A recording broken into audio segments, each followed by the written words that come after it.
사도신경으로 우리의 신앙 고백을 합니다. 전능하사 천지를 만드신 하나님 아버지를 내가 믿사오며 그 외아들 우리 주 예수 그리스도를 믿사오니 이는 성령으로 잉태하사 동정녀 마리아에게 나시고 본디오 빌라도에게 고난을 받으사 십자가에 못 박혀 죽으시고 장사한 지 사흘 만에 죽은 자 가운데서 다시 살아나시며 하늘에 오르사 전능하신 하나님 우편에 앉아 계시다가 저리로서 산자와 중자를 심판하러 오시리라. 성령을 믿사오며 거룩한 공예와 성도가 서로 교통하는 것과 죄를 사하여 주시는 것과 몸이 다시 사는 것과 영원히 사는 것을 믿사옵나이다. 아멘. 찬송가 380장 함께 찬양합니다.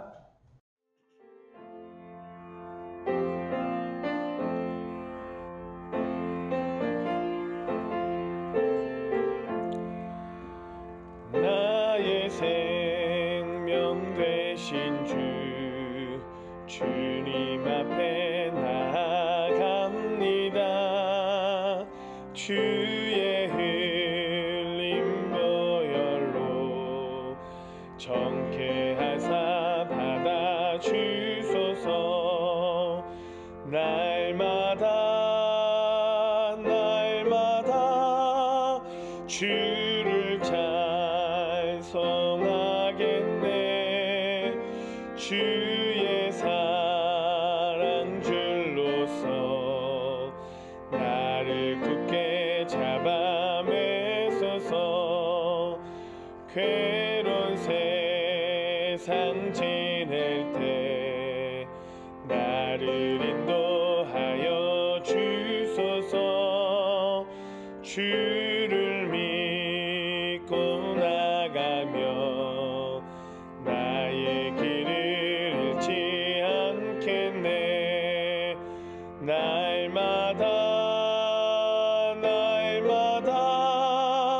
주를 찬송하겠네.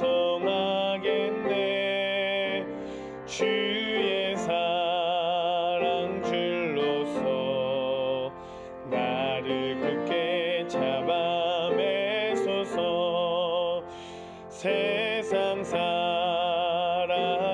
때에 주를 더욱 사랑합니다. 밝고 빛난 천국에 나의 영혼 들어가겠네. 날마다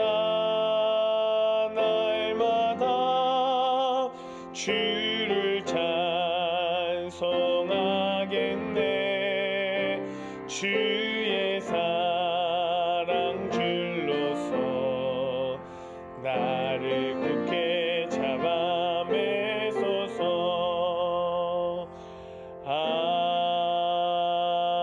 아멘. 오늘 주시는 하나님의 말씀은 사도행전 25장 9절 말씀입니다. 제가 봉독하겠습니다. 베스도가 유대인의 마음을 얻고자 하여 바울더러 묻되 네가 예루살렘에 올라가서 이 사건에 대하여 내 앞에서 신문을 받으려느냐. 아멘. 오늘 사도행전 25장은 바울이 미결수의 신분으로 로마로 가게 된 배경을 담고 있습니다. 특히 이 예루살렘에서의 바울의 체포 및 로마로 가기까지의 이 유대인들의 거듭된 바울에게 대한 고소와 또 그에 따른 바울의 변론에 대하여 보도하고 있는 내용을 담고 있는데요. 본문을 보면 유대의 11대 로마 총독이었던 이 벨릭스의 후임으로 부임한 신입 총독 베스도는 부임한 지 3일 만에 예루살렘을 방문합니다. 그러자 이 대제사장을 비롯한 유대 종교 지도자들은 이 바울을 재고소하고 그를 예루살렘으로 보내줄 것을 요청하죠. 다시 9절을 함께 보도록 하겠습니다. 베스도가 유대인의 마음을 얻고자 하여 바울더러 묻되 네가 예루살렘에 올라가서 이 사건에 대하여 내 앞에서 신문을 받으려느냐. 베스도가 유대인의 마음을 얻고자 하여 바울더러 네가 예루살렘에 올라가서 이 사건에 대하여 내 앞에서 신문을 받겠냐라고 묻습니다. 이 베스도는 이 벨릭스에 의해 제12대 유대 주재 로마 총독으로 약 2년 동안 재임한 자인데요. 전임 총독 벨릭스에 비해 유능하고 또 비교적 로마법에 충실하게 유대를 통치했다라고 알려집니다. 본 장과 다음 장에서도 보면 이 베스도는 비교적 공정하게 이 바울 문제를 처리하고자 합니다. 그러나 베스도는 이 속주의 총독으로서 속주 및 이 유대인들의 눈치를 살피지 않을 수가 없었어요. 당시 이 속주의 총독은 무엇보다 이 속주에서 소요가 일어나지 않도록 해야 할 이 책무가 있었습니다.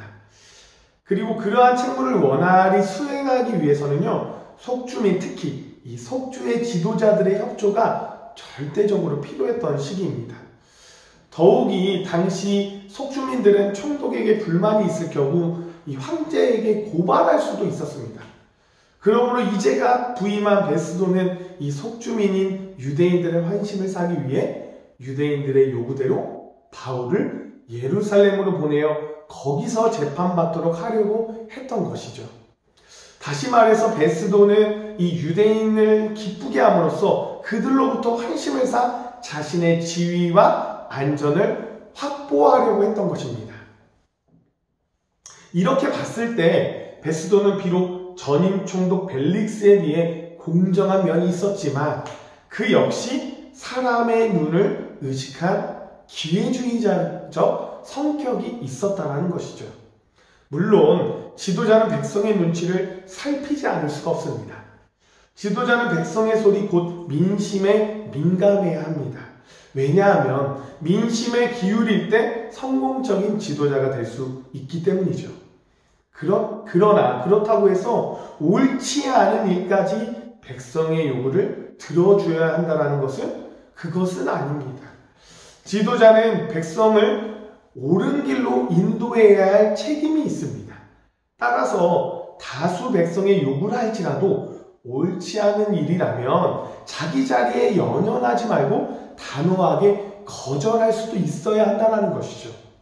만일 그렇지 않고 그 자리에 연연하여 사람의 환심을 사고자 옳지 않은 일까지 사람을 기쁘게 하려 하면 반드시 실패하고 맙니다. 우리는 이렇게 사람을 기쁘게 하려다가 실패한 사람들을 성경에서 많이 볼 수 있습니다. 그 중에 하나가 바로 오늘 소개했던 이 베스도의 전임자였던 벨릭스입니다.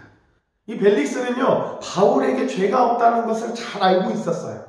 하지만 그는 유대인들의 환심을 사기 위해서 바울을 2년간이나 구금해 두었으며 새 총독이 부임할 때까지 석방하지 않았습니다.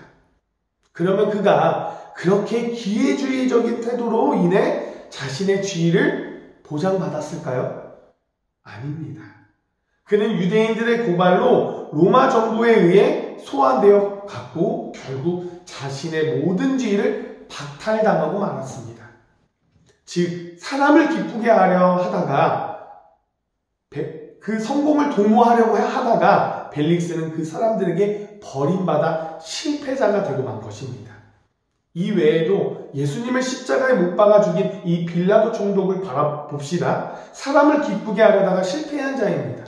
빌라도는 유대인들의 소요를 염려한 나머지 유대인들의 요구대로 예수를 십자가에 못 박는 데 내주었습니다. 하지만 그도 결국 어떻게 되었나요? 유대인들의 폭동에 의해 로마로 소환되어 비참한 최후를 맞이하게 되고 지금까지 저주의 대상이 되고 있습니다. 사랑하는 여러분, 이것으로 봐서 사람을 기쁘게 하며 자기의 유익을 챙기려는 자들의 결말을 보십시오. 자기의 세속적인 탐욕과 유익을 목적으로 사람을 기쁘게 하려 하여 불의를 일삼는 자는 결코 성공할 수 있는 인생을 살 수 없습니다. 반드시 그 인생이 실패하고 맙니다. 그러므로 우리는 사람을 기쁘게 하려 해서는 절대로 안 됩니다. 우리는 사람이 아닌 하나님을 기쁘게 해야 합니다. 사람에게 영광을 구하지 말고 하나님이 주신 이 영광을 구해야 한다는 것이죠. 인생과 이 세상의 주인이 누구인지 안다면 결코 헛된 길로 가지 않을 것입니다. 특히 이는 무엇보다 지도자적 위치에 있는 분들이 명심해야 할 부분입니다. 우리의 자리는 사람으로부터 주어지는 것이 아니라 하나님으로부터 주어지는 자리이며 하나님을 위해 일하는 자리이기 때문입니다.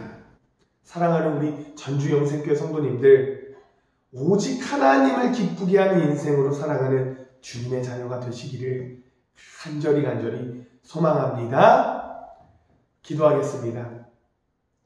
존귀와 영광을 받으시는 하나님 아버지, 오늘도 하루의 첫 시간을 주님께 드리며 예배를 드릴 수 있게 해주시면 감사를 드립니다. 주님, 사람을 기쁘게 하는 인생이 아닌 하나님을 기쁘시게 하는 그런 인생이 우리의 인생이 되기를 원합니다. 주님의 영광이 나타나는 친정한 주님의 자녀다운 인생이 될 수 있도록 우리 인생 가운데 항상 동행하시고 우리 인생을 주관하여 주시옵소서. 예수님의 이름으로 기도드립니다. 아멘. 하늘에 계신 우리 아버지여, 이름이 거룩히 여김을 받으시오며 나라가 임하시오며 뜻이 하늘에서 이루어진 것 같이 땅에서도 이루어지리다. 오늘 우리에게 일용할 양식을 주시옵고 우리가 우리에게 죄진 자를 사하여 준 것 같이 우리 죄를 사하여 주시옵고 우리를 시험에 들게 하지 마시옵고 다만 악에서 구하시옵소서. 나라와 권세와 영광이 아버지께 영원히 있사옵나이다. 아멘. 우리 이 시간 함께 기도하기를 원합니다.